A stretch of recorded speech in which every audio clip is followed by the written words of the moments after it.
பொட்டல் குளத்து கரைகள்ல வந்து பனை விதை ஊன போறோம். நம்ம எல்லாருமே வந்து பனை விதை ஊனிருப்போம். ஆனா பனை விதை ஊனுறதுல வந்து சிறப்பு அம்சங்கள் பல விதங்கள் இருக்கு. அது என்னங்கிறத இன்னைக்கு பாப்போம். காத்தி சொல்லு.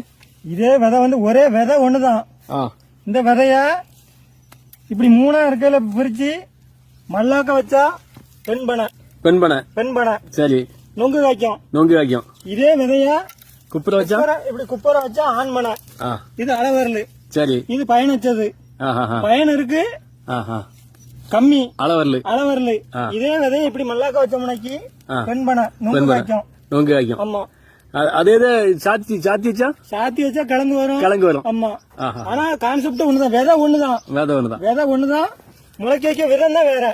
இதே விதைய மல்லாக்க இப்படி ஆரஞ்சு கலரா இருக்கா, இந்த ஸ்டேஜ் வந்து மேல இருக்கணும். இது வந்து பெண்பனை, இது ஆண்மனை. இப்போ நம்ம 2 பெண்பனை வச்சிருக்கோம், ஒரு ஆண்மனை வச்சிருக்கோம். கண்டிப்பா மகரந்த சேர்க்கைக்கு. கண்டிப்பா மகரந்த சேர்க்கை இல்லாம ஒண்ணுமே உற்பத்தி ஆகாது. கண்டிப்பா பாத்துடுங்க மக்களே, இதுதான் பெரிய ஒரு அதிசயமும் அற்புதமும் கூட. ஏன்னா நம்ம எல்லாருமே பனை விதைய வந்து சும்மா குத்த போட்டு போயிருவோம், தன்னால முளைச்சு எது முளைக்கும் அது வந்துட்டு இருக்கும். ஆனா இப்படி வச்சா மட்டும்தான் ஆண் பனையா பெண் பனையாங்கிறத நம்ம உறுதியா நம்ப முடியும்.